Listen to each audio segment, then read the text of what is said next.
Halo pemirsa, kabar terbaru datang dari presenter Billy Syahputra yang mengalami luka saat bermain bola. Ketika diobati, Billy tak segan untuk bersenda gurau dengan seorang wanita. Apa alasan Billy menggodanya? Selanjutnya ada dua artis senior Anjasmara dan Nessa Sadin yang saling bongkar tingkah satu sama lain selama di lokasi syuting. Lalu hal apa sih yang membuat Anjasmara sebal dengan Nessa Sadin?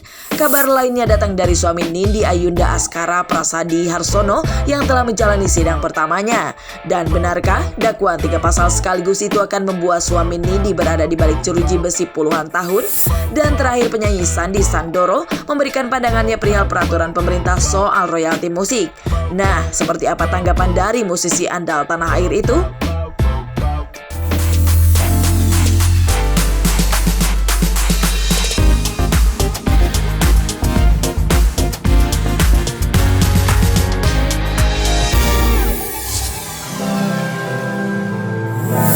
Artis dan presenter Billy Syahputra mengalami hal yang tak terduga hingga membuatnya kesakitan. Billy diketahui memang memiliki hobi bermain sepak bola dan tergabung dalam Selebritis FC. Ia dan selebriti lainnya pun sering melakukan latihan bersama. Namun naas bagi Billy kala itu, karena dirinya harus mengalami luka di kakinya akibat tersliding kawan mainnya dan membuatnya cedera. Namun hal itu rupanya tak membuat Billy kapok dan menganggapnya sebagai resiko. Billy mengaku dirinya sudah sering mengalami itu. Ia juga mengungkapkan bahwa bermain sepak bola memang kegemarannya dan bahkan dulu ia pernah bercita-cita menjadi pemain bola profesional. Selain itu, terdapat hal menarik, yakni terdapat terapis dalam klub sepak bola tersebut yang membantu para pemain jika ada yang terluka. Di tengah pengobatan kaki Billy oleh terapis, Billy sering melempar candaan pada terapis wanita itu. Adik almarhum Olga Syahputra ini memang dikenal oleh lingkungannya sebagai sosok yang ramah dan mudah berbaur dengan siapapun. Ini guys, kalau Selebriti FC main itu ada tim terapi. Tadi kena apa namanya? Sepatu. Ada. Tadi saya tadi nih gue kena pelatuk sepatu nih, biru tuh. Tuh, ini bengkak. Bengkak kan sayang? Iya. Saya. Terus dipencet sakit. Ya kadang cedera, kadang enggak. Tapi biasanya kalau main bola itu cedera ankle. Kaki gue udah pada lebam semua nih. Kali ini udah biru. Berapa lama, 2 minggu, terus birunya udah hilang, tinggal bekas-bekas doang tuh. Ini pernah kinjak, kalau ini kukunya pernah copot. Pernah sampai copot, enggak, waktu itu sih ketiban wastafel. Kuku seperti operasi copot, jadinya jelek banget tuh guys, parah. Ini sering ya, setiap hari Senin pasti ada fisioterapis, tapi kadang enggak juga, kadang ada juga gitu. Tergantung dianya aja nih, kalau misalkan dia mau datang, kalau enggak. 2 minggu sekali. Oh, 2 minggu sekali datang. Lumayan.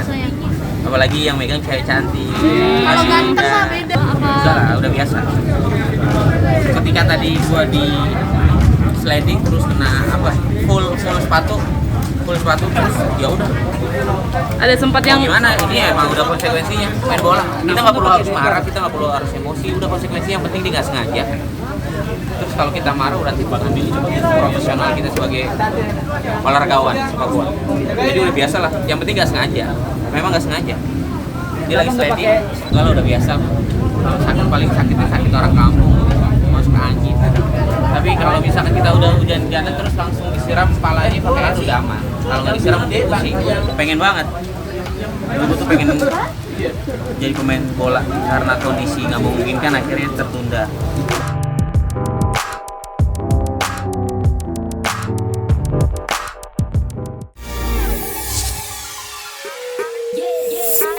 Dua artis senior Anjasmara dan Nessa Sadin kini sering menghiasi layar kaca. Keduanya tengah disibukkan dengan kegiatan syuting bersama sebagai pasangan. Mendapat karakter sebagai pasangan yang berbeda prinsip ternyata tak membuat keduanya sulit untuk membangun chemistry. Anjasmara yang memulai karir di tahun 90-an dan Nessa Sadin di awal tahun 2000-an merupakan artis lawas yang tetap eksis meski banyak bintang muda bermunculan. Hal itu karena pesona dan kemampuan akting Anjas dan Nessa yang memang sudah tidak diragukan lagi. Selain itu, Nessa pun mengungkapkan bahwa Anjasmara merupakan pribadi yang jahil di lokasi syuting. Sementara Nessa yang dikenal sering memerankan karakter antagonis mengaku pernah mendapat pesan yang kurang menyenangkan dari penggemar. Kalau di rumah tangga sih sebenarnya bukan antara protagonis dan antagonis, tapi ya beda prinsip ya. Itu sebenarnya sih wajar-wajar aja. Gitu.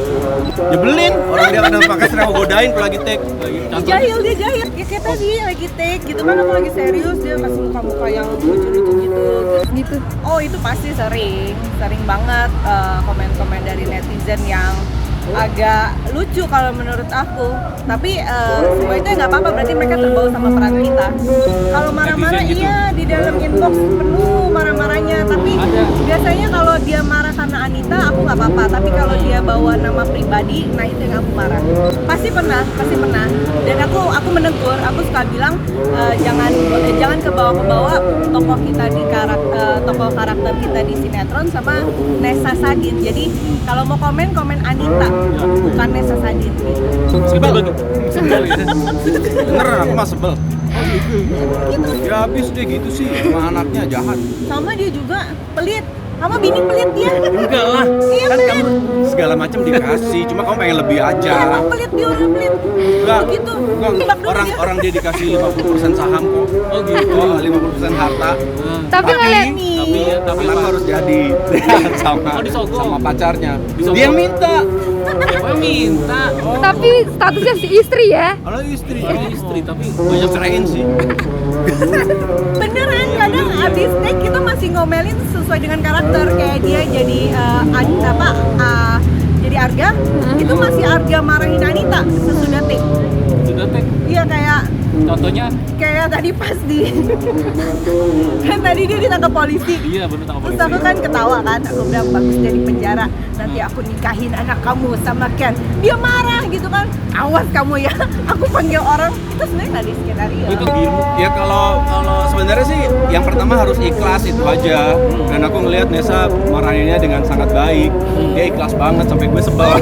Ada orang yang acting tuh masih kelihatan Iya. acting. Kalau dia mah enggak. Dia seneng lah dipuji sama, waduh, legendaris. Anjasmara dan Nessa Sadin juga berbagi tips tentang bagaimana berakting dengan baik, mulai dari membangun dan mengubah mood, kemudian diperlukan berakting dari hati. Tak hanya itu, Anjasmara pun menyarankan untuk seikhlas mungkin dalam berakting agar terlihat nyata dan natural di kamera. Ya kalau aku sih memberikan ruang Nessa mau explore karakternya sejauh mana, yaitu itu sudah part dia, aku ngejalanin part aku. Tinggal bagaimana kita bikin supaya di frame itu kelihatan orang lebih gemes lagi gitu. Kalau kita pemainnya aja gemes, gimana orang di rumah gitu. Gitu sih. Dan alhamdulillah sejauh ini sih aku nggak pernah punya gap sama sekali pada saat dia lagi mainnya. Aku udah keburu stereotype, pasti antagonis. Belakangan ini aku banyakan hampir setengah-setengah. Tadinya baik, nggak taunya belakangnya jadi jahat.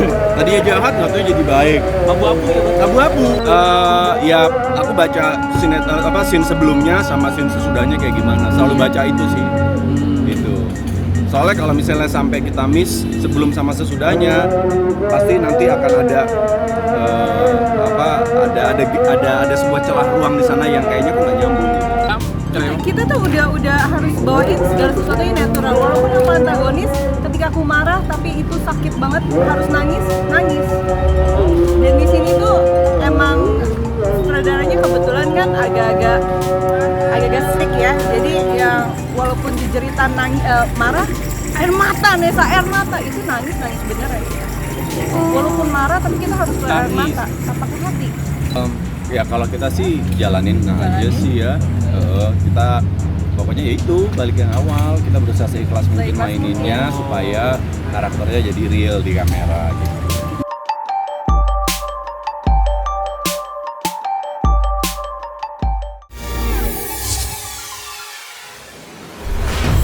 Suami Nindi Ayunda, Askara Prasadi Harsono, telah menjalani sidang perdana terkait kasus narkoba dan kepemilikan senjata api di Pengadilan Negeri Jakarta Barat. Sidang tersebut dilaksanakan secara virtual dan Askara diwakilkan oleh kuasa hukumnya. Dalam sidang tersebut ia didakwa 3 pasal sekaligus yang mengancam 20 tahun penjara oleh jaksa penuntut umum, yakni pasal terkait narkotika, psikotropika, dan juga dugaan kepemilikan senjata tajam. Sementara itu, Hervan Demeruk sebagai kuasa hukum Askara menerima dakwaan jaksa penuntut umum tanpa mengajukan eksepsi. Hervan pun meminta doa agar persidangan Askara berjalan lancar dan mendapatkan hasil terbaik bagi Askara. Dan untuk persidangan selanjutnya, pihak jaksa penuntut umum menyatakan akan menghadirkan 3 saksi mata.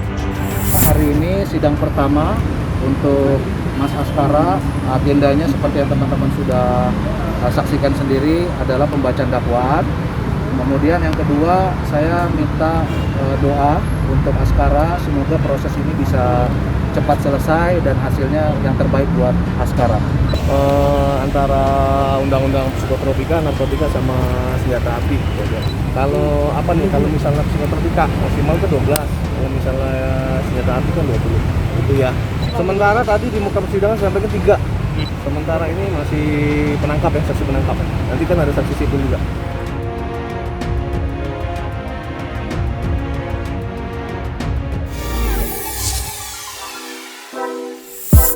Belum lama ini pemerintah telah mengesahkan peraturan pemerintah nomor 56 tahun 2021 tentang pengelolaan royalti hak cipta lagu dan musik. Kabar baik ini pun disambut positif oleh para musisi dan salah satunya adalah Sandy Sandoro.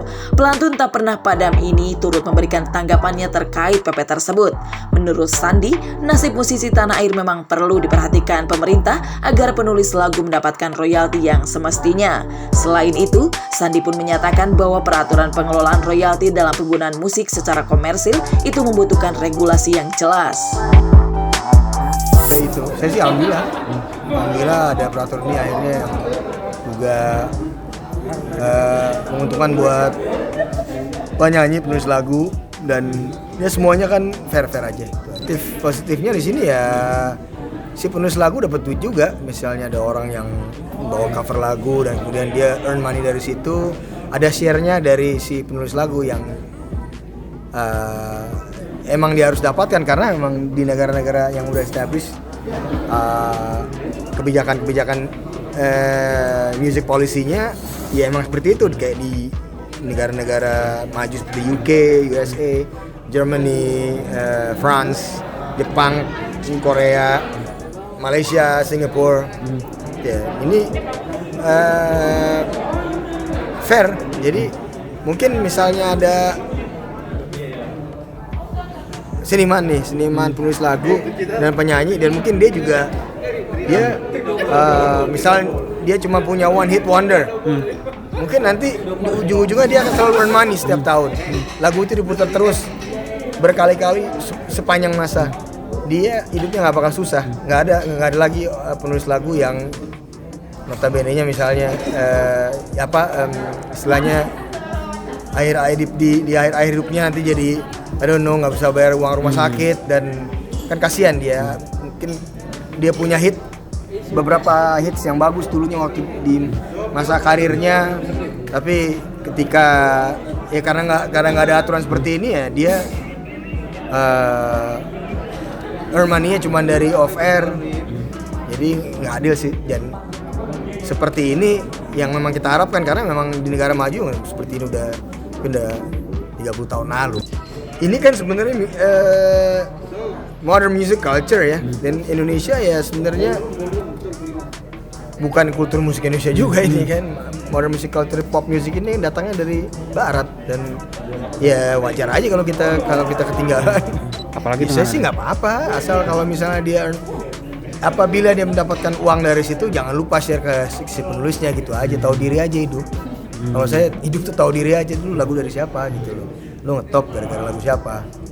Lo misalnya mungkin kalau penyanyi jalanan ya nggak masalah sih, karena dia earn money ya, namanya musisi jalanan, earn money dari meja ke meja. Tapi kalau misalnya orang udah dapat panggilan segala macem ya nggak ada, tahu diri lah. Lo menggunakan lagu siapa, share sedikit money-nya sama. Kita juga nggak minta lu nggak boleh nyanyi lagu gua kalau lu nggak bayar sini, bukan begitu. Jadi sistemnya ini adalah kayak di Jerman itu dari dulu memang misalnya ada orang main di kafe nih, nanti ada dikasih formular nih sama yang punya kafe, yang ngurusin pembayarannya sih yang punya kafe, bukan dia. Jadi dari fee-nya dia nih dari potong atau dia sendiri yang bayar. Saya nggak tahu menahu detailnya ya, tapi intinya ini adalah suatu tindakan yang fair. Jadi manusia tahu diri aja. Gue tuh main jalan 20 tahun. Gue ngamen di jalanan di Jerman, gue sama kuliah. Gue juga pernah susah 20 tahun di jalanan gitu loh. Jadi kadang-kadang orang nggak tahu, oh ini dari Jerman, anak orang kaya. Lu nggak tahu kisah gue semua. Gue kuliah juga, gue kuliah sendiri dan gue berkarir sampai posisi gue di sini. Gue di jalanan 20 tahun di jalanan sendirian gitu, beneran gue ngamen. Jadi kalau orang teriak-teriak, oh susah ini, bullshit man.